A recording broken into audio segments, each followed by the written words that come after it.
Di salah satu pasal kitab Ayub berkata, kalau aku boleh naik ke tempat yang tinggi, aku mengadukan perkaraku di dalam mana, aku akan membela perkaraku dan aku akan tanya kepada Tuhan, what is wrong with me?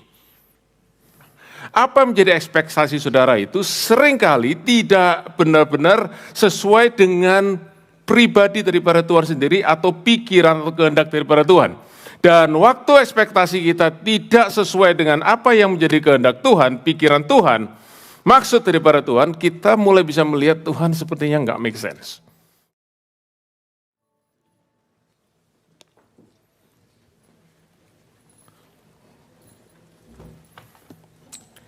Saya ajak kita membuka di dalam kitab Mazmur,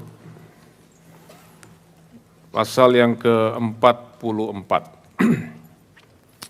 Saudara siapkan Alkitab saudara, saya ingin saudara hari ini kita semua ambil bagian dalam kita membaca firman Tuhan, dan saya selalu ingin tekankan saudara walaupun hari-hari ini sudah sejak lama sekali ayat-ayat firman Tuhan ditayangkan di depan ya di layar, tapi saya ingin saudara tetap ikut membaca ya, terutama dalam kitab bahasa Indonesia sebab saya tayangkan di layar nanti dalam bahasa Inggris, karena ada beberapa kata yang penting yang saudara dalam bahasa Inggris lebih tepat dan lebih tajam untuk kita bisa mengerti. Tapi saya ingin saudara semua membuka Alkitab saudara di dalam kitab Mazmur pasal yang ke-44. Kita akan sama-sama mempelajari seluruh kitab Mazmur ini dan ada 4 bagian. Nanti saya ingin bagikan pada saudara ya satu demi satu sehingga kita bisa mengerti alur flow daripada Mazmur ini, dan saya percaya kalau kita sungguh-sungguh perhatikan, kita semua akan diberkati oleh firman Tuhan, sebab firman Tuhan adalah firman yang hidup.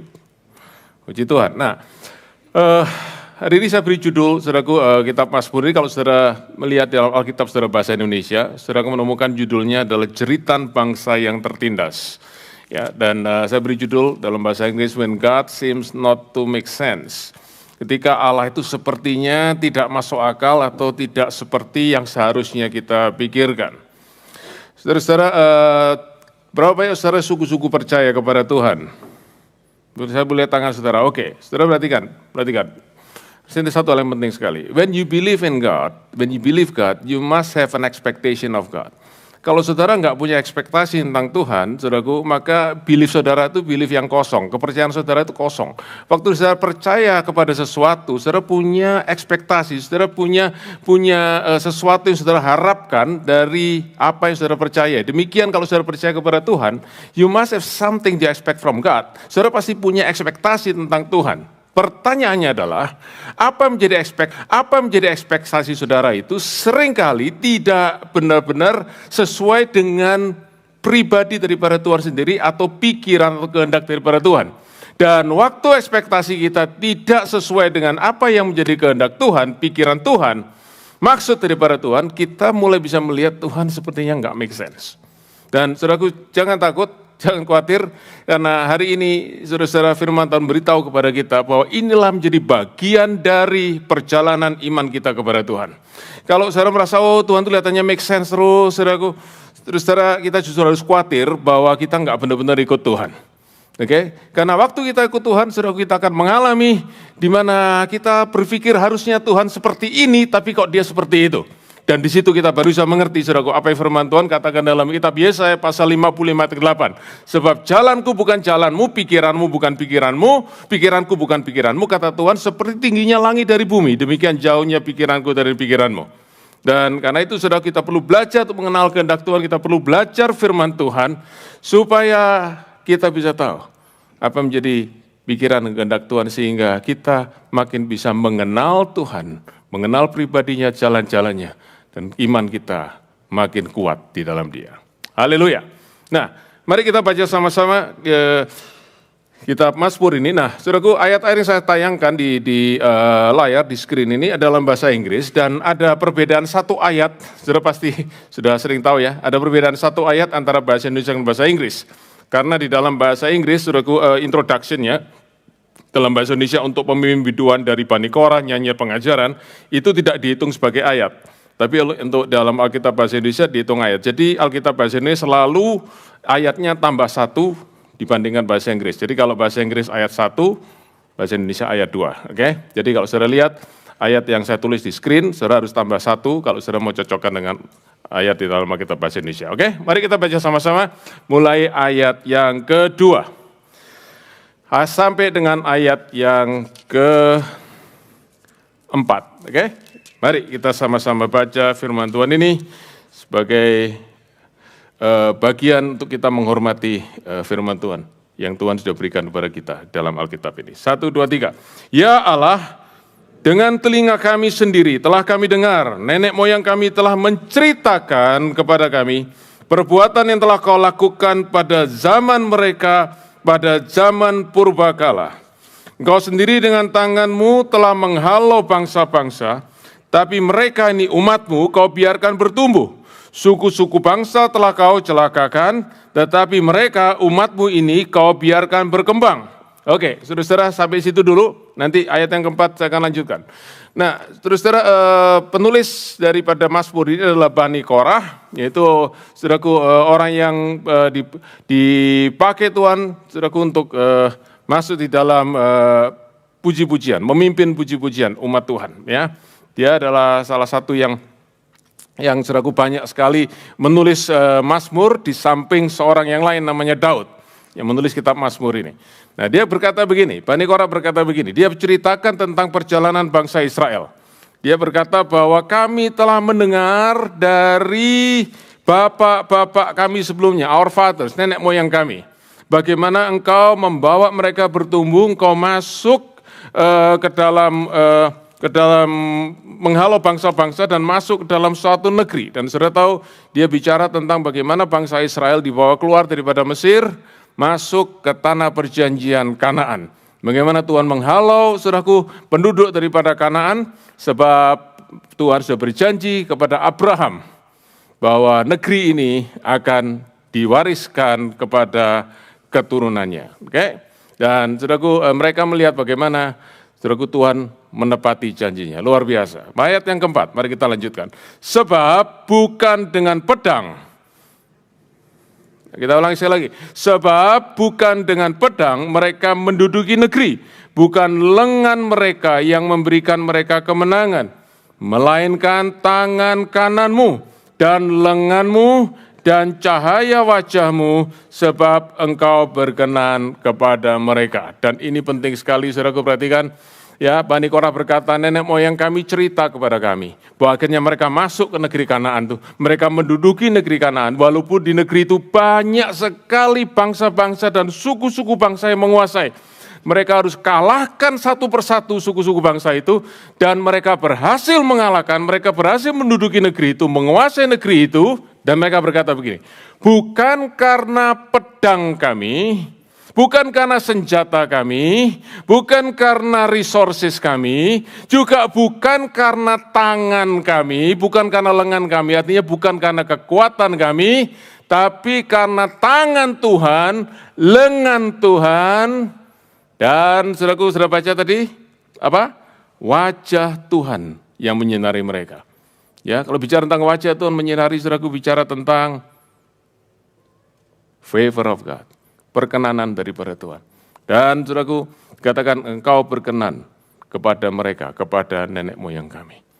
Saudara-saudara, itulah kesaksian daripada nenek moyang bangsa Israel kepada generasi demi generasi ratusan tahun, saudaraku. Mereka selalu ceritakan, hari ini kalau kita ada di Kanaan, karena Tuhan yang membawa kami masuk, bukan karena kekuatan kami. Dan saudaraku tentu ingat, kalau saudara baca di dalam kitab Bilangan, ya, maka bangsa Israel sebenarnya, saudaraku, waktu mereka keluar dari Mesir tidak lama, saudaraku, mereka sebenarnya sudah ada, saudaraku, di perbatasan Kanaan, mereka sebentar lagi akan masuk.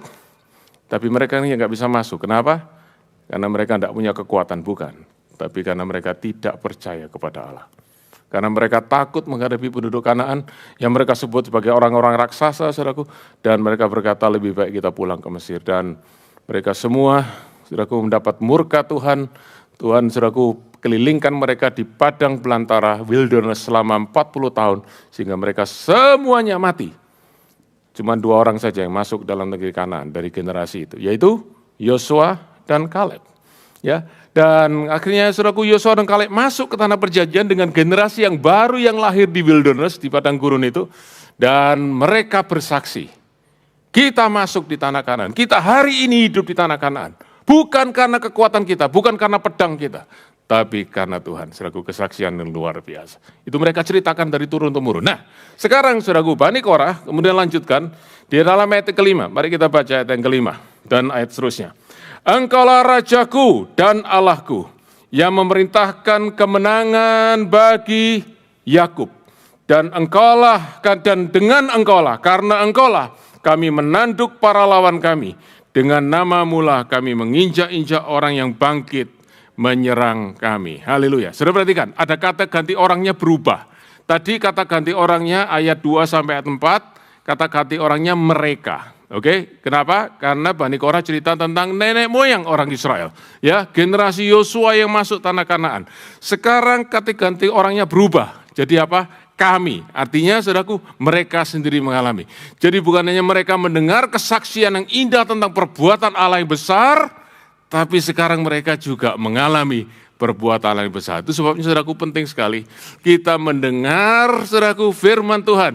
Kita mendengar saudaraku firman Tuhan yang menceritakan perbuatan-perbuatan Allah yang besar. Sebab waktu kita mendengar, saudaraku, ada iman yang timbul, dan waktu iman timbul, saudaraku, kita juga bisa mengalami, kita juga bisa mendapatkan apa yang Allah kerjakan, apa yang Allah tulis dalam firman-Nya ini, juga bisa kita alami hari ini. Sebab firman Allah tidak berubah dulu, sekarang, dan selama-lamanya. Karena itu, saudaraku, kita perlu banyak baca firman Tuhan, supaya kita bisa melihat apa yang Tuhan ingin kerjakan, dan kita bisa alami sama-sama. Dan itulah yang dialami Bani Korah.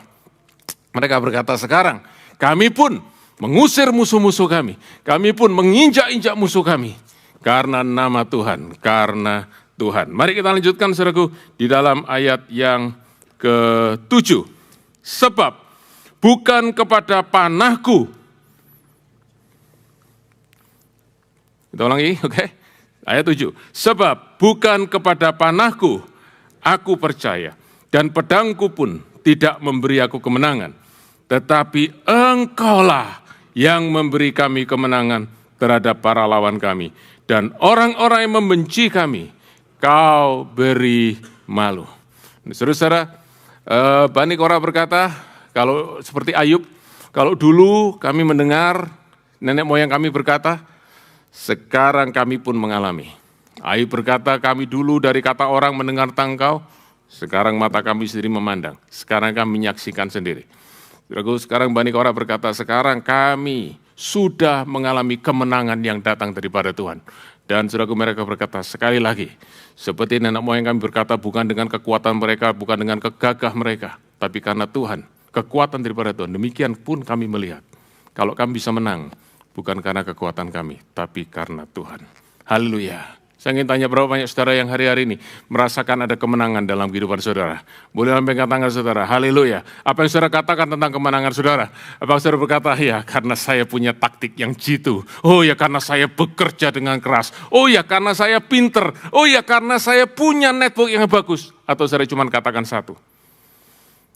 Semua karena Tuhan. Semua karena kebaikan Tuhan. Semua karena kuasa daripada Tuhan, semua karena kemurahan Tuhan. Dan saudaraku, kalau kita katakan itu, maka inilah saudaraku penutup dari bagian pertama dari Mazmur pasal 44. Mari kita baca ayat yang ke-9.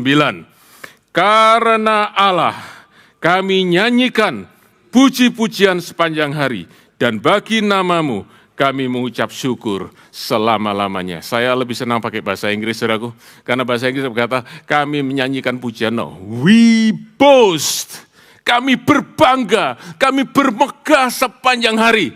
Tapi bukan bermegah atas kekuatan kami, tapi bermegah di dalam Tuhan. Yang kami banggakan adalah Tuhan. Yang kami tinggikan adalah Tuhan.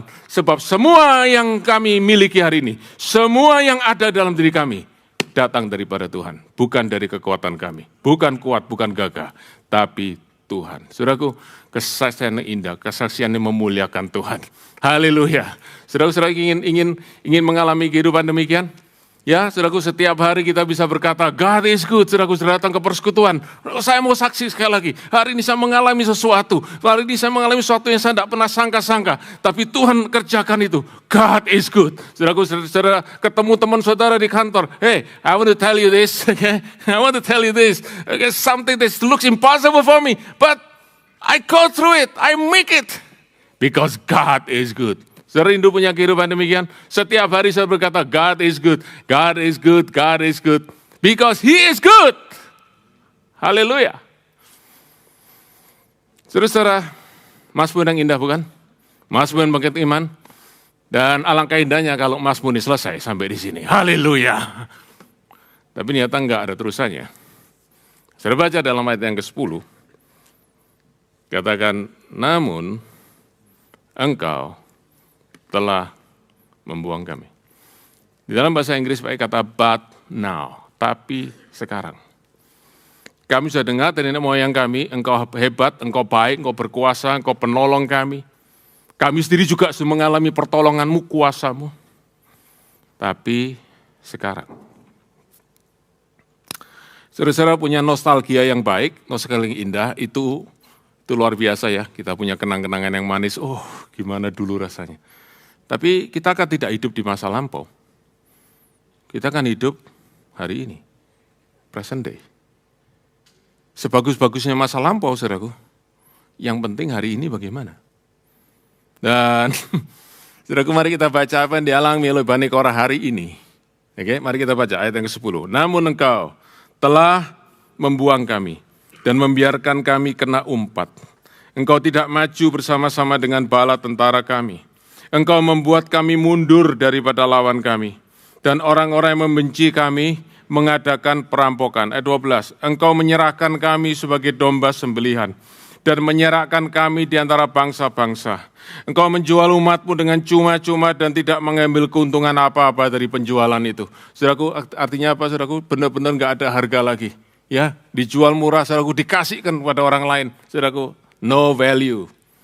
No price. Okay. Ayat 13, ayat 14. Engkau membuat kami menjadi celah bagi tetangga-tetangga kami.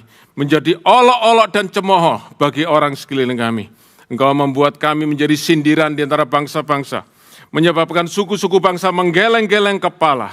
Sepanjang hari aku dihadapkan dengan nodaku. Dan malu menyeliputi mukaku. Karena kata-kata orang yang mencela dan menista. Di hadapan musuh dan pendenam. Saudara lihat tiba-tiba keadaan berbalik 180 derajat. Dari kehidupan berkemenangan menjadi kehidupan penuh dengan kekalahan. Saudaraku, di mana mereka memukul mundur musuh mereka, sekarang mereka dipukul mundur oleh musuh mereka. Di mana mereka mengalahkan musuh, sekarang mereka seperti jadi domba sembelihan yang saudaraku siap, saudaraku setiap saat dibantai. Jadi saudaraku tentara yang kuat, tiba-tiba menjadi orang yang begitu lemah. Jadi saudaraku orang-orang yang tadinya mengagumi mereka, sekarang menghina mereka, merendahkan mereka. Saudara-saudara, keadaan yang sangat berbalik. Seperti saya katakan tadi, no matter how good is the past, what is important is the present. Bagaimana sekarang? Saudara-saudara, saya tidak tahu keadaan saudara, tetapi saya percaya ada di antara kita yang pernah mengalami seperti ini. Kejayaan berubah menjadi kekalahan. Kejayaan berubah menjadi keterpurukan. Kemenangan berubah menjadi kekalahan. Keberhasilan tiba-tiba berubah menjadi kegagalan. Dan saudara tahu, kita semua manusia selalu punya satu insting, satu naluri, yaitu kita ingin mengerti, kita ingin make sense what is been happening with us. Dan kita lalu mulai bertanya, kenapa semua terjadi? Berapa banyak saudara yang pernah mengalami satu hal yang problem yang besar, lalu saudara sampai bertanya, kenapa toh aku mengalami seperti ini? Siapa yang pernah?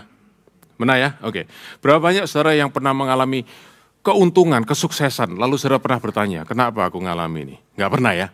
Enggak pernah, oke? Kita enggak pernah, why this happen waktu we experience something good, waktu kita mengalami yang jelek. Kita tanya, kenapa ini semua terjadi? Dan terus saudara, kalau kita saudaraku melihat kehidupan ini dari dari perspektif di mana semua ini terjadi hanya yang kita lihat di dalam dunia ini, maka saudaraku kita hanya bisa make sense dari beberapa prinsip atau beberapa ide, beberapa konsep yang kita pernah dengar. Contoh, saudara pasti pernah dengar istilah seperti ini, hidup ini seperti roda, kadang di atas, kadang di bawah. Betul ya, saudaraku ya? Jadi ya gimana ya? Ya kemarin kita di atas, tapi hari kita di bawah. Ya sudahlah, hidup memang seperti itu, oke? Atau saudaraku yang lain, ya hidup ini, life is nothing but luck. Sometimes you have a good luck, sometimes potluck. Oh sorry, bad luck, oke? Ya, oke, good luck, bad luck. It's nothing else. Semua terjadi dalam hidup kita ini is nothing but random events. Semuanya random, acak. Engkau kena lotre yang baik, ya syukur. Engkau kena lotre yang jelek, ya sudahlah, terimalah. That's where we look at this life. Waktu kita melihat kehidupan ini, hanya ya seperti yang kita lihat ini. Tetapi tidak dengan Bani Korah. Mereka tidak melihat kehidupan ini sebagai random event. Mereka tidak melihat kehidupan ini, ya semuanya terjadi kebetulan. No. Mereka tahu hidup ini dikendalikan oleh satu pribadi. Dan pribadi itu adalah Allah sendiri. Oleh sebab itu mereka berkata bahwa semua yang kami alami, seperti dulu waktu kami mengalami kemenangan, itu karena Tuhan. Sekarang waktu kami mengalami kesulitan, penderitaan, bahkan bencana, itu juga dalam tanda kurung gara-gara Tuhan. Saudara lihat kembali. Saudara, dalam Alkitab bahasa Inggris, saudaraku saya tulis di screen ini, saudara lihat, saya kasih warna merah semua kata you. Dan kata you itu, saudaraku, adalah Tuhan. Ini Bani Korah bicara kepada Tuhan.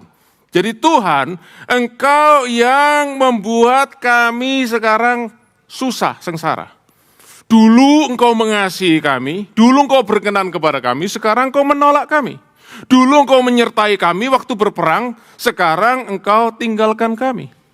Engkau yang sekarang membuat kami jadi bulan-bulanan musuh kami. Engkau yang membuat kami jadi seperti domba yang siap dimangsa dan dicerai-beraikan. Engkau yang membuat kami menjadi bahan olokan musuh-musuh kami. Saudara-saudara, wow, life is not coincidence buat Bani Korah. Hidup ini bukan kebetulan. Tuhan dibalik setiap event yang terjadi dalam kehidupanku, kata Bani Korah. Dan saudara-saudara, saudara pasti pernah dengar istilah ini. Segala sesuatu ya tidak akan terjadi kalau tidak seizin Tuhan. Saudara pernah dengar itu ya, oke? Jadi Tuhan mengizinkan. Saudara perhatikan ya. Saya tidak ingin hair splitting ya, artinya aku membelah rambut. Ya, oke? Artinya wah, hal yang kecil-kecil pun kok di-dissect begitu. Enggak. Tapi buat saya itu ada beda, saudara. Kalau kita berkata Tuhan mengizinkan terjadi, berarti saudara-saudara itu suatu yang terjadi secara kebetulan, tapi Tuhan izinkan terjadi. Saudara mengerti ya? Oke? Ya. Jadi ada orang yang mau berbuat jahat, Tuhan berkata, oke dah aku izinkan begitu. Ada saudaraku penyakit mau datang, ya Tuhan izinkan. Jadi saudaraku, semua itu terjadi tetap secara random, tapi Tuhan izinkan terjadi. Buat Bani Korah, Tuhan bukan mengizinkan sesuatu yang jelek, sesuatu yang menyakitkan terjadi. No, bukan mengizinkan, Tuhan yang buat itu. God did it. God made it happen. Dan itu saudaraku yang membuat God seems not to make sense. Kenapa tiba-tiba Tuhan berbalik? Tadi dia menolong nenek moyang kami, bahkan menolong kami, memberkati kami. Sekarang kenapa Tuhan mendatangkan persoalan demi persoalan, sehingga membuat hidup kami begitu terpuruk, hidup kami begitu susah. Kami sekarang at the bottom of the pit, kami ada di dasar sumur. Mereka melihat itu. Dan saudara perhatikan, kalau kita melihat hidup ini semua hanya sebagai kebetulan, kalau kita melihat hidup ini sebagai random event, maka kalau suatu buruk terjadi dalam kehidupan kita, kita hanya berkata, ya sudahlah, memang hari ini saya kena bad luck. Kita berkata, ya sudahlah, gitu ya, kita sedih, kita, saudaraku, kecewa, tetapi kita berkata, ya mau diapain lagi, hidup seperti ini. Beda, saudaraku, kalau kita tahu dan kita percaya bahwa Tuhan itu bekerja, Tuhan itu yang mengatur setiap event dalam kehidupan kita. Beda, karena sekarang kita bisa berkata, kalau aku mengalami penderitaan seperti ini, itu karena Tuhan yang bikin aku seperti ini. Tuhan yang buat jadi seperti ini. Dan di situ, saudaraku, kita akan mulai bertanya. Katanya Tuhan itu baik. Tapi kenapa kok dia bikin yang tidak baik terjadi buat aku? Sekali lagi saya katakan berserak. Kalau kita melihat hidup kita ini independen daripada Tuhan, kita enggak terlalu pusing. Kita akan sedih, tapi kita enggak pusing. Kita enggak akan bingung. Tapi kalau kita tahu hidup kita diatur oleh Tuhan, kita akan bingung. Sebab kita berkata, why good God let or make bad things happen to me? Dan itu yang dialami, saudaraku, di bagian yang kedua, daripada Mazmur daripada Bani Korah ini. Tiba-tiba, saudaraku, keadaan mereka berubah. Saya tidak tahu, saudaraku, ada saudara yang pernah, atau saat ini mungkin saudara mengalami seperti ini. Saudara bertahun-tahun saudara tidak pernah berhenti bersaksi, God is good, God is good, God is good, God is good. You never stop testifying. Teman saudara semua sudah cerita, God is good. Hari ini saudara tidak bisa lagi ngomong God is good. Saudara tidak ngomong God is bad, tapi saudara tidak bisa lagi ngomong God is good. Karena yang saudara alami is not good at all. Oh, itu pengalaman lalu, good. Sekarang hari ini so bad, very bad. Lalu gimana saya bisa ngomong God is good? Itu yang dialami oleh Bani Korah. Dan saudara-saudara, mereka coba cari, mereka coba lihat, saudaraku, ngapa ini semua terjadi? Mereka melihat tadi Tuhan menghadapkan wajahnya, Tuhan menyinari kita dengan wajahnya, sekarang sepertinya dia memalingkan wajahnya kepada kita. Tadi kita sering nyanyi, God is for us, Tuhan di pihakku. Sekarang Tuhan jadi musuhku, Tuhan menjadi lawanku. Mengapa Tuhan tiba-tiba berubah? Saudara-saudara, kalau kita ingin mencari jawaban ini semua, maka kita hanya bisa mencari jawaban di dalam Tuhan. Sebab di luar Tuhan, kita tidak akan menemukan jawaban. Di luar Tuhan, kita cuma bisa bilang seperti tadi, life is a matter of bad luck and good luck. Life is just a matter of random event.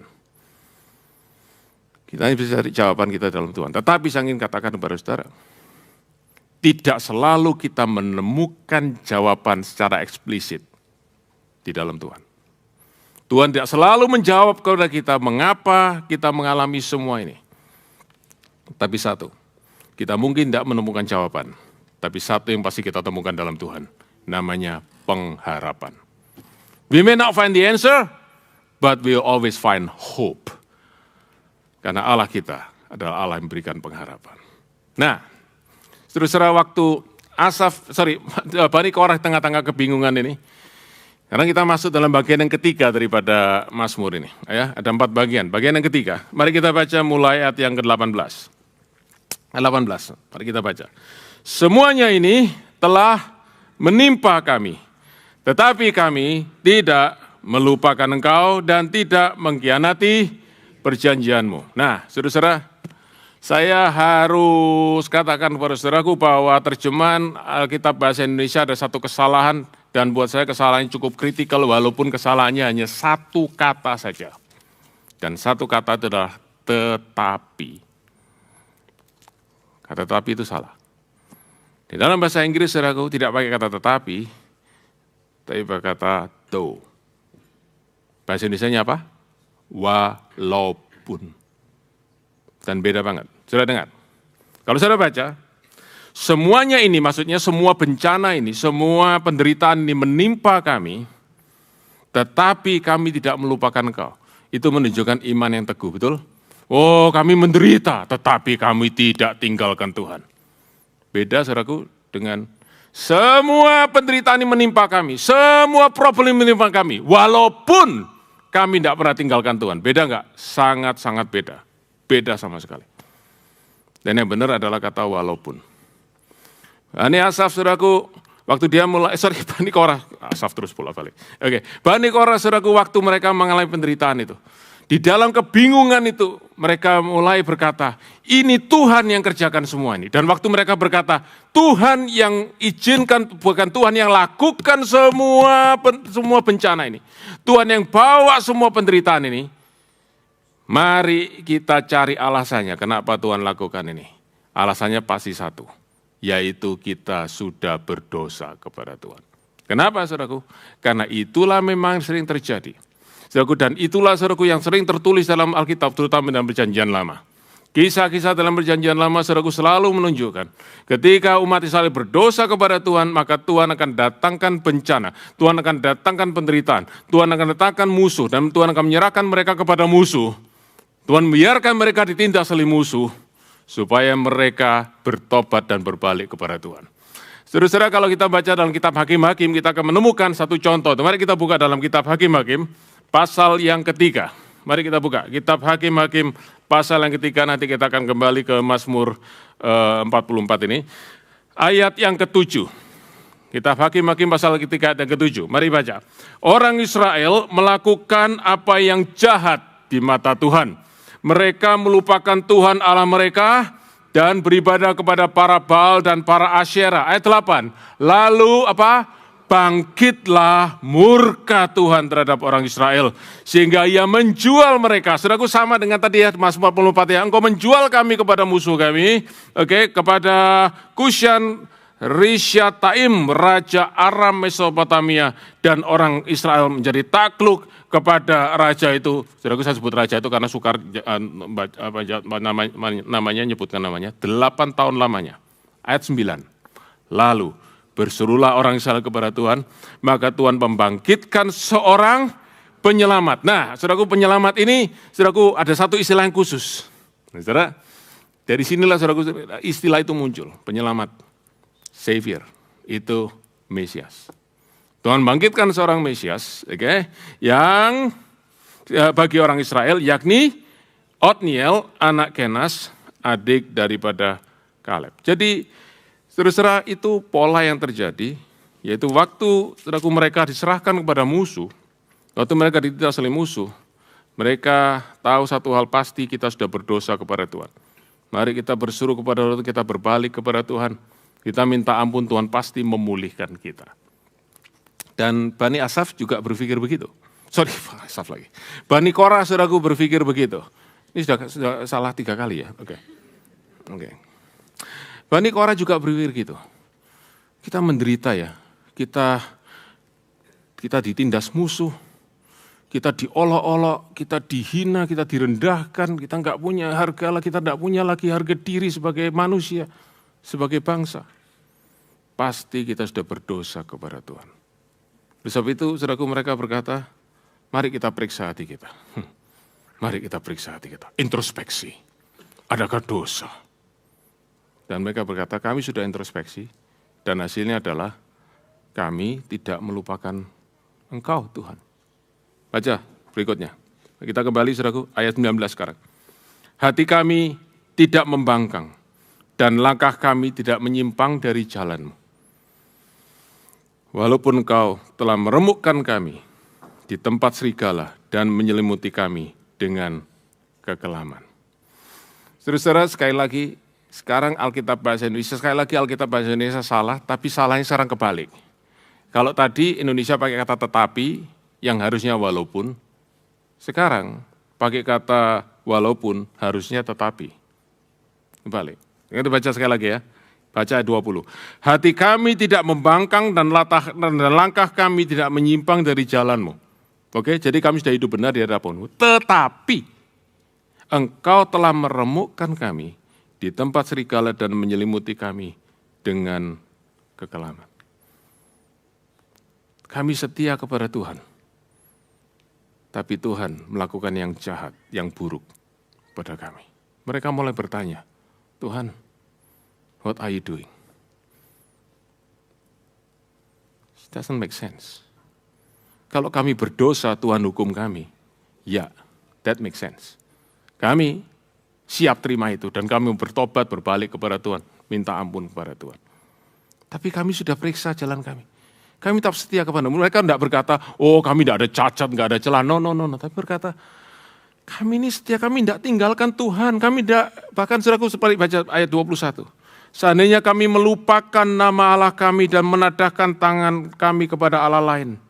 Masakan Allah tidak akan menyelidikinya, karena ia mengetahui rahasia hati. Tuhan, kalau ada dosa, Tuhan tunjukkan. Kami mau bertobat, saudaraku. Ini Bani Korah, nah kali ini benar saya. Oke, saudaraku, tunjukkan kepada kami, singkapkan Tuhan. Mereka tidak dapat jawaban dari Tuhan. Tuhan tidak tunjukkan, ya engkau berdosa. Dan saudaraku perhatikan, kalau mereka ada dosa, Tuhan pasti tunjukkan. Tuhan pasti utus nabi-nabi untuk memberitahu. You have sinned. Engkau sudah berdosa. Engkau sudah menyembah Allah lain. Engkau sudah berlaku tidak setia. Engkau sudah berlaku curang. Engkau menindas anak yatim piatu. Engkau menindas janda-janda. Engkau mencuri dari temanmu. Engkau berlaku tidak adil. Tuhan tunjukkan. Tapi kali ini Tuhan diam. Dan Bani Korah bertanya, Tuhan, kami sudah periksa hati kami. Kami setia kepadamu. Tapi, ayat 23, tapi mengapa? Oleh karena engkau, kami ada dalam bahaya maut sepanjang hari. Kami dianggap sebagai domba-domba sembelihan. Saudara-saudara, ini suatu yang makin berat ya. Waktu kita mulai bertanya, kenapa bisa terjadi ini? Why these things happen? Dan mereka mulai nanya kepada Tuhan, sama seperti saudaraku Ayub juga begitu. Waktu dia mulai menderita 1 hari, saudaraku hartanya semua habis. Dan hari berikutnya saudaraku badannya penuh dengan borok, saudaraku. Istrinya mulai intimidasi, dia berkata, kamu masih mau setia kepada Tuhan, kutuki Tuhan, dan lebih baik engkau mati saja. Tapi Ayub saudaraku, dia mau tetap ya duduk menantikan Tuhan. Lalu 3 temannya datang mulai saudaraku nangis sama-sama. Tapi setelah itu mereka mulai bersuara, 3 saudaraku bergantian menasihati Ayub dengan nasihat yang baik. Ayub, kalau engkau mengalami bencana seperti ini, tidak mungkin tidak engkau berdosa. Tidak mungkin, pasti engkau sudah berdosa. Ayub, ngaku dosa Ayub. Mereka bukan sekedar menuduh Ayub, saudaraku, hanya sekedar, bukan. Mereka maksudnya baik. Mereka berkata gini, Ayub, Allah itu adil. Allah itu tidak bisa kompromi dengan dosa. Tapi dia juga Allah yang penuh dengan belas kasihan murah hati. Kalau engkau ngaku dosamu, engkau pasti diampuni. Karena itu Ayub, ngaku dosa supaya Tuhan pulihkan engkau. Ayub berkata, aku suruh ngaku dosa-dosa yang mana? Dosa yang mana? Dan saudaraku, Ayub bukan membual loh. Karena Tuhan sendiri berkata di dalam pasal 1. Dia berkata kepada iblis, engkau lihat hamba-Ku Ayub, di seluruh muka bumi tidak ada orang yang saleh seperti dia. Yang takut akan aku dan menjauhi kejahatan. Jadi mau ngaku dosa yang mana? Saudaraku, itu yang dialami oleh Bani Korah. Tuhan, kenapa kami mengalami seperti ini? Dan disitulah saudaraku, mereka timbul pertanyaan. Saudaraku, pertanyaan yang sering ditanyakan oleh orang-orang yang berkata, aku tidak bisa percaya kepada Allah. Kenapa? Kalau memang ada Allah, why bad things happen to good people? Kenapa hal yang jelek terjadi pada orang yang baik? Dan buat orang Kristen, buat kita yang percaya, saudaraku, pertanyaannya sedikit lebih panjang. Why could God let bad things happen to good people? Dan ditanyakan oleh Bani Korah. Tuhan, engkau kan Tuhan yang baik. Tapi kenapa engkau adakan perkara-perkara yang jahat, perkara-perkara yang buruk untuk kami? Terus saudara, ini Mazmur ditulis sebagai jeritan hati, protes kepada Tuhan, keluhan kepada Tuhan. Yang dimulai dengan sorak-sorai, saudaraku, sekarang berbalik jadi keluhan kepada Tuhan. Mengeluh kepada Tuhan, bahkan marah kepada Tuhan. Dan saudaraku, lihat ya, Tuhan minta itu ditulis di dalam Alkitab dan dibaca saudara dan saya. Orang-orang yang marah kepada Tuhan. Saudaraku, ini bukan satu-satunya Mazmur dan Mazmur yang lain di mana orang itu protes kepada Tuhan. Dan Tuhan minta itu ditulis, dibaca oleh saudara dan saya. Supaya kita tahu, ada juga orang yang berani protes sama Tuhan. Why? Kenapa? Ada 3 poin yang saya sampaikan kepada saudara. Nomor 1, saudaraku, Mazmur ditulis untuk memberitahu kepada saudara dan saya bahwa perjalanan iman kita dan hubungan kita dengan Tuhan kadang-kadang harus melewati masa yang sukar, hari-hari yang gelap dan penuh dengan penderitaan. Alkitab mengajarkan kepada kita the true reality of life. Bukan, saudaraku, sesuatu fantasi di mana, wah, kita percaya kepada Tuhan. Ya, Engkau, Tuhan yang akan pegang hidup kita, bawa kita sehidup ini lancar. Ya. Ada Mazmur 23, Tuhan adalah gembalaku, takkan kekurangan aku. Dapat rumput yang hijau, dapat air yang tenang, dapat hidangan di depan lawan. Bahkan waktu lewat lembah kekelaman, disertai oleh Tuhan, tidak takut bahaya. Pialanya terus melimpah. Ada Mazmur seperti itu.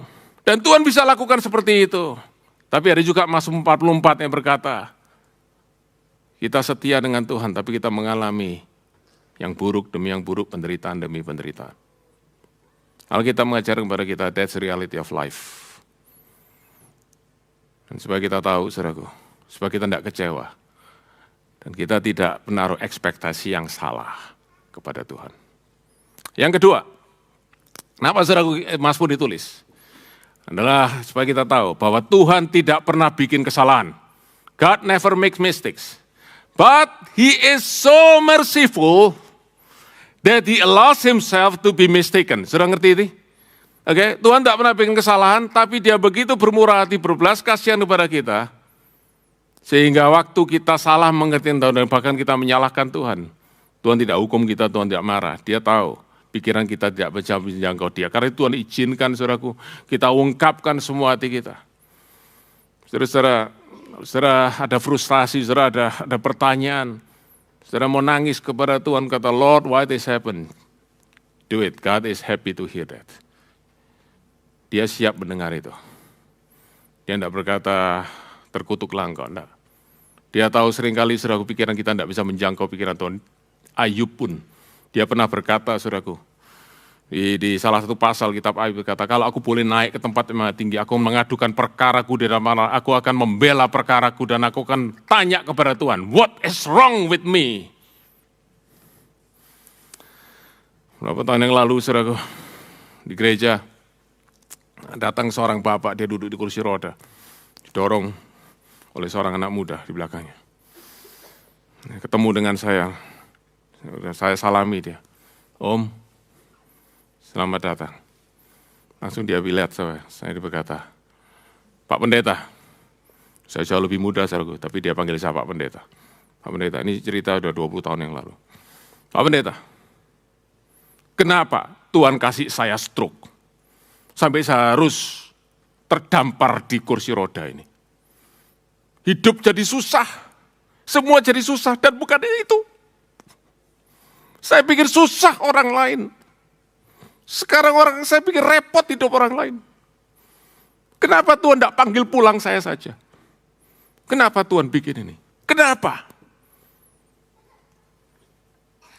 Saudara, kalau saya ditanya itu apa yang saudara jawab? Kita tidak nemukan jawaban. We don't know. Roma 11 ayat 36. Sungguh alangkah dalamnya hikmat kekayaan pengetahuan Allah, sungguh tak terselidiki jalan-jalannya dan pikiran-pikirannya. Siapakah dapat mengetahui pikiran Tuhan? Saya cuma bayangkan bagaimana Tuhan mendengar keluh kesah dari Bapak ini. Tapi saya tahu dia tidak marah. Tuhan tidak marah. Dia mengerti frustasi, bahkan anger dari Bapak ini. Dan itulah sebabnya, saudaraku, Tuhan, Dia is merciful. Waktu kita menyalahkan Dia tidak balik menghukum kita. Tuhan kita panjang sabar. Tapi satu hal yang kita mesti ingat, jangan hanya berhenti dengan bertanya kepada Tuhan. Jangan berhenti terus, saudaraku, kita entertain terus, saudaraku, pertanyaan kita, ungkapan frustasi kita. Tuhan minta, saudaraku, Mazmur ditulis, karena Dia ingin mengajar kita satu hal lagi, yaitu apa?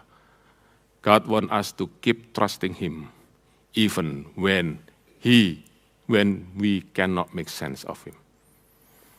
Tuhan minta kita tetap percaya kepada Dia, walaupun kita tidak bisa mengerti kepada Tuhan. Kita dan tidak bisa mengerti jalan pikirannya. Tapi kita percaya hatinya tetap mengasihi kita. Saya akan, saudaraku, bagian terakhir dari bagian keempat dari kitab Mazmur ini, saudaraku. Mari kita baca ayat 24 sampai 26. Kemudian nanti penutup ayat 27. Terjagalah, mengapa engkau tidur ya Tuhan? Bangunlah, janganlah membuang kami terus-menerus. Mengapa engkau menyembunyikan wajah-Mu dan melupakan penindasan dan impitan terhadap kami? Sebab jiwa kami tertanam dalam debu, tubuh kami terhampar di tanah.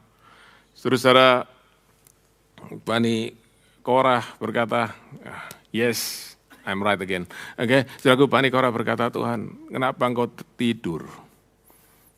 Saudara-saudara, Bani Korah tahu Allah itu enggak pernah tidur. Mazmur 121 ayat ke-4 atau ke-5 dikatakan, menjaga Israel tidak pernah terlelap, tidak pernah tertidur. Tetapi saudaraku, waktu Bani Korah berkata, Tuhan kenapa engkau tidur? Dia berkata, Tuhan kenapa engkau tidak pedulikan kami? Kami menderita, engkau tenang-tenang saja. You don't care. Why? Mereka menangis kepada Tuhan, Tuhan jangan tidur. Please wake up and help us. Waktu mereka berkata, kenapa engkau menyembunyikan wajah-Mu pada kami? Kenapa engkau memisahkan diri kami? Tuhan, jangan pergi dari kami. Mari, tetap dekat dengan kami. Itu teriakan mereka. Dan diakhiri dengan ayat 27, saudaraku. Ini penutup ini, cuma satu ayat, but this is very, very important. Saya ingin saudara sungguh-sungguh perhatikan. Setelah keluh kesah mereka bertanyakan Tuhan. Mereka minta kepada Tuhan. Terakhir, saudaraku, mereka doa kepada Tuhan. Mari kita baca sama-sama, ayat 27.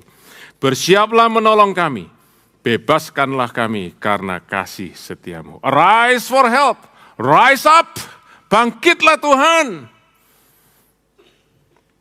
Dan tolong kami, dan bahasa Inggrisnya saudaraku, and redeem us for your mercy's sake. Dan kata mercy itu saudaraku dari bahasa Yunani, dari bahasa Ibrani, chesed. Saudaraku, yang dipakai 248 kali di Perjanjian Lama. Yang bicara tentang kasih setia Tuhan yang tidak pernah gagal, yang terus-menerus. Dan disinilah saudaraku, Bani Korah akhirnya kembali kepada itu berkata, Tuhan, di tengah-tengah penderitaan kami, di tengah-tengah kami merasa Engkau memalingkan wajah-Mu, di tengah-tengah kami merasa Engkau sudah tidak lagi berpihak kepada kami, Engkau menjadi musuh kami tetap percaya kasih setia-Mu tetap untuk kami. And this is what God wants us to do. Di tengah-tengah penderitaan, saudaraku, mungkin kita tidak bisa mengerti kenapa kita tidak menemukan jawabannya, dan kadang-kadang Tuhan tidak memberikan jawaban itu kepada kita. Tapi satu yang kita minta, mari kita melihat chesed. Mari kita melihat Tuhan itu Allah yang setia dan kasih-Nya itu setia buat kita. Dan Bani Korah sekarang berkata, Tuhan tolong kami. Bukan karena kami sudah hidup lurus, bukan karena kami sudah setia dengan Engkau, tetapi karena kami bersandar kepada kasih setia. Dan satu kata lagi yang penting adalah kata redeem. Kata redeem, kata tebus, itu saudaraku ada kata yang mesianik, yang menunjukkan kepada Mesias yang akan menebus dan menyelamatkan mereka. Saudara ingat tadi di kitab Hakim-Hakim, waktu bangsa Israel berseru kepada Tuhan karena dijajah oleh Raja Mesopotamia, maka Tuhan bangkitkan seorang Mesias. Dan mereka berkata, Tuhan bangkitkan buat kami Mesias, Savior itu. Dan saudaraku, Perjanjian Lama selalu menunjuk kepada Perjanjian Baru. Dan menunjuk Perjanjian Baru selalu pada satu pribadi. Siapa itu? Tuhan Yesus. Saudara ingat tadi apa yang dikeluhkan oleh Bani Korah? Tuhan, kenapa Engkau tertidur? Kenapa Engkau tidak peduli dengan kami? Dan saudaraku, tentu kita ingat. Di Injil Markus pasal yang keempat, ayat 35 sampai 41. Tuhan Yesus waktu itu menyeberang Danau Galilea dengan murid-muridnya, 12 muridnya. Tiba-tiba tengah danau ombak mengamuk, angin tofan berkecamuk, kapal hampir tenggelam. Dan apa yang Yesus lakukan? Dia tidur di buritan. Lalu murid-muridnya datang dan membangunkan dia. Dan ngomong persis seperti Bani Korah. Why you sleep? Why you don't care? Dan itulah juru selamat kita. Dia bangun, dia hardik angin itu, dia tenangkan angin itu. Dia berkata kepada murid-muridnya, "You need to trust me." Engkau harus tetap percaya. Aku, walaupun kelihatannya aku tidur, tapi aku selalu memperhatikan engkau. Aku tidak pernah, mataku tidak pernah lepas daripada engkau. That is our Jesus. That is the Savior that we need. Dan saudara-saudara, kalau saudara lihat di dalam ayat yang ke-23 tadi, Bani Korah menulis, oleh karena engkau kami menghadapi maut. Ya, mereka menghadapi maut. Dan mereka berkata, kami seperti domba yang siap untuk disembelih. Maut sekeliling kami. Mereka tidak mengalami maut, mereka menghadapi maut. Tapi sudah tahu, anak domba Allah bukan menghadapi maut. Dia mengalami maut. Di dalam kitab Yesaya pasal yang ke-53. Yesaya pasal 53. Kalau saudara bisa buka Alkitab saudara cepat. Saya ajak kita membaca Yesaya 53 ayat yang ke-7. Demikian firman Tuhan, dia dianiaya, tapi dia membiarkan diri ditindas dan tidak membuka mulutnya. Seperti anak domba yang dibawa ke pembantaian. Seperti domba yang keluh di depan orang yang menggunting mulutnya, menggunting bulunya. Ia tidak membuka mulutnya. Saudara tahu, ini adalah nubuatan tentang Tuhan Yesus. Dia adalah anak domba yang benar-benar disembelih. Bani Korah menghadapi maut, Yesus mengalami maut. Di atas kayu salib dia mati untuk menunjukkan, untuk menebus dosa umatnya, menebus dosa saudara dan saya. Dan di dalam itu kita bisa melihat kasih Tuhan, Allah mengasihi kita. Bani Korah berkata, Tuhan semua yang buruk ini, apakah engkau sudah meninggalkan kami, apakah engkau sudah tidak lagi mencintai kami? Dan mereka kata, bangkitkan buat kami Mesias, juru selamat. Dan Mesias itu mati di atas kayu salib. Mesias itu menggantikan kematian mereka. Mesias itu menunjukkan, God still love you, even you have to go through suffering. Dan saudaraku, Mazmur 44 ayat 23 ini dalam bahasa Indonesia, itulah yang dikutip oleh Rasul Paulus di dalam Roma pasal 8, ayat yang ke-36. Mari kita baca sama-sama bagian terakhir ini. Roma pasal 8 ayat 36. Rasul Paulus menulis, seperti ada tertulis. Oleh karena engkau kami ada dalam bahaya maut sepanjang hari, kami dianggap sebagai domba-domba sembelihan. Saudara-saudara, kutip persis saudaraku dari Mazmur 44. Dalam konteks apa Paulus bicara ini? Sudah lihat ayat 31, Roma 8 ayat 31. Ini konteks formulaannya, kenapa Paulus tiba-tiba bicara mengutip Mazmur 44. Dia berkata begini, jika Allah di pihak kita, siapakah lawan kita? Allah di pihak kita, saudaraku. Seperti Bani Korah tadi berkata, Allah di pihakku, musuh-musuhku semua hancur. Demikian saudaraku Paulus berkata, sekarang Allah di pihak kita. Tidak ada yang bisa melawan kita. Tetapi kemudian, Paulus berkata di dalam ayat yang ke-35, siapakah yang bisa memisahkan kita dari kasih Kristus? Apakah, saudaraku? Trouble, kesulitan, penindasan, kesesakan, penganiayaan, kelaparan, ketelanjangan, bahaya atau pedang. Paulus ternyata berkata, walaupun Allah di pihak kita, tetapi kita masih bisa mengalami hal-hal ini. Kita sering berkata kalau Allah di pihak kita, semuanya akan lenyap, semuanya akan Allah singkirkan. No, Paulus berkata, Allah di pihak kita tetap bisa mengalami seperti itu. Tetapi di dalam itu semua, kita harus pandang anak domba Allah yang sudah tersembelih. Karena disitulah kita menemukan kasih Allah tidak bisa dikoncangkan oleh apapun. Disitulah kita tahu Allah mengasihi kita. Itulah sebabnya Paulus berkata, siapakah yang bisa memisahkan kita dari kasih Kristus? Ya, apakah saudaraku penindasan, kesulitan, apakah bisa memisahkan? Paulus berkata, tidak, no. Dia berkata categorically no. Kita bisa mengalami penderitaan. Tetapi penderitaan bukan berarti Allah meninggalkan kita. Penderitaan bukan berarti Allah menghukum kita. Atau Allah sudah benci kepada kita. Dalam penderitaan kita tahu Allah tetap mengasihi kita. Karena itu saudaraku, Rasul Paulus menulis dalam Roma pasal 8 ayat 35 sampai 39, dia ulangi sekali lagi. Karena itu aku yakin tidak ada sesuatu pun yang bisa memisahkan kita daripada kasih Kristus. Dan inilah pengharapan kita. in the midst of our suffering, in our darkest time, God still love us.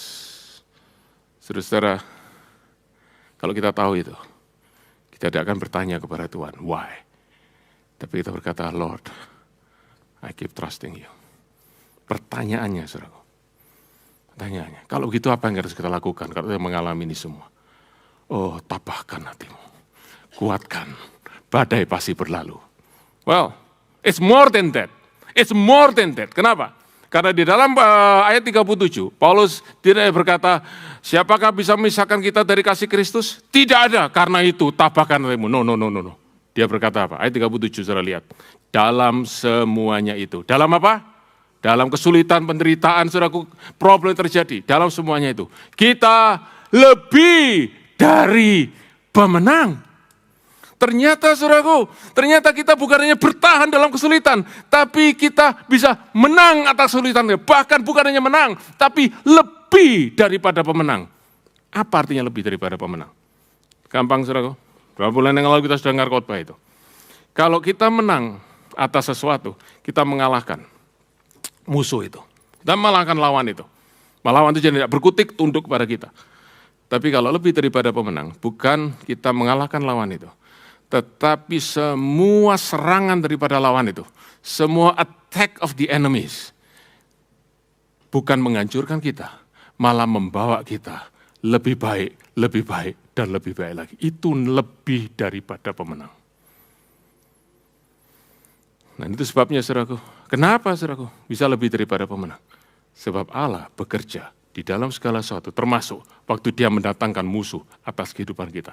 Dia sedang mengerjakan yang baik di dalam kehidupan kita.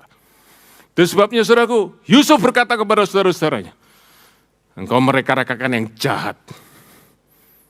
Tapi Allah memakai itu untuk maksud yang baik. Itulah lebih daripada pemenang. Saudaraku, Allah bukan menghentikan maksud jahat daripada saudara-saudara Yusuf. Yusuf menang. Tapi Allah memakai maksud jahat daripada saudaranya untuk membawa rencana Allah buat Yusuf dan buat keluarganya terjadi. That is more than conquerors. Haleluya.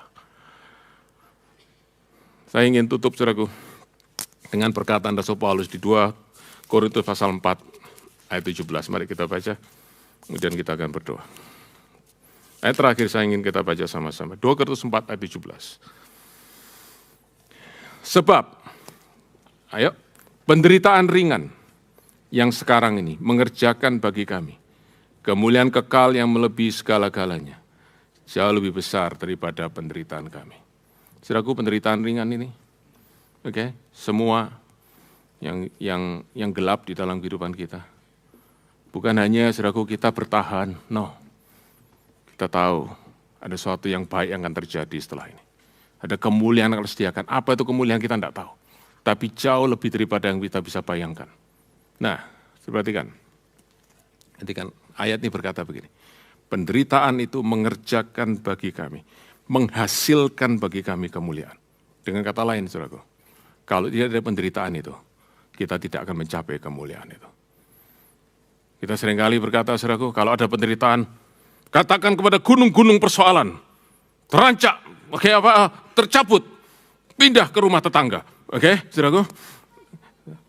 Kalau kita lakukan itu, saudaraku, maksud Allah tidak dicapai. Dan seringkali, saudaraku, Allah biarkan gunung persoalan di depan kita, supaya dia bisa membawa kita kepada kemuliaan. Itu jalan Tuhan. Dan itu pikiran Tuhan. Dan itu yang kita bisa pegang. Menjadi pengharapan kita. When the day seems dark, we have a hope, we can have an inner joy. Allah tidak berpaling daripada kita. Dia justru sedang bekerja, mengerjakan kemuliaan yang Dia sediakan bagi kita. So, can we Christian fall into suffering? Yes, certainly yes. But we will never suffer in vain. Kita tidak akan pernah menderita sia-sia. It's not wasted. Tapi penderitaan kita itu akan mengerjakan kemuliaan sesuai dengan rencana Allah yang indah buat kita. Dan satu hal, in the midst of suffering, God always loves us. And He is always on our side. Dia ada di pihak kita. Haleluya.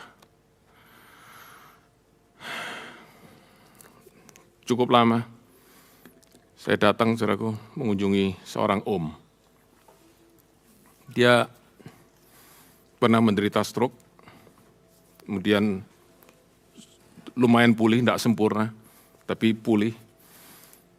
Tapi kemudian dia menderita, sudah tahu, MND, motor neuron disease. Satu persatu syarafnya mulai lumpuh. Dan waktu saya datang mengunjungi dia di rumahnya, saudaraku, keadaannya sangat menyedihkan.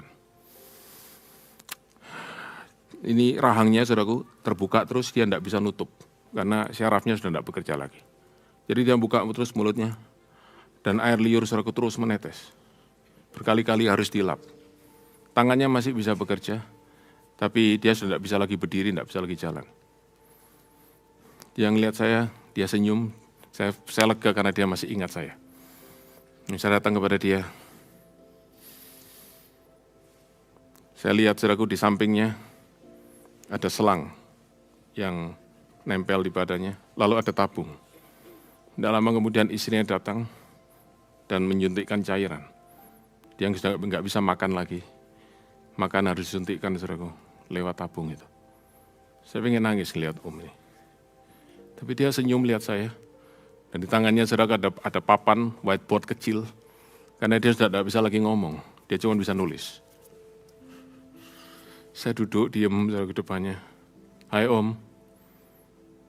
Dia senyum lihat saya. I lost my word.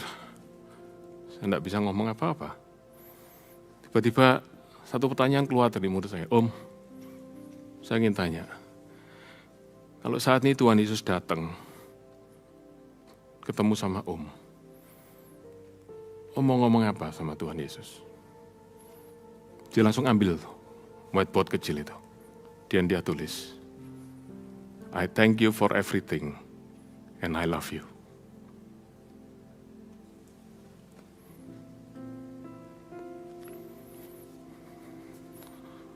Saya berkata, om, you're truly a winner.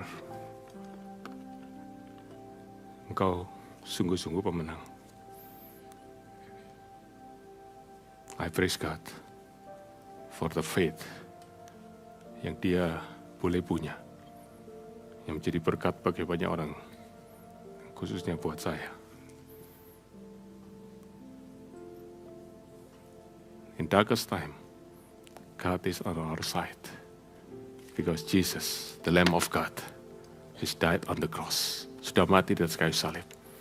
Bukti bahwa Allah mencintai kita, tidak pernah tinggalkan kita. Tidak ada bisa memisahkan kita dari kasih Kristus. Mari berdiri sama-sama. Haleluya.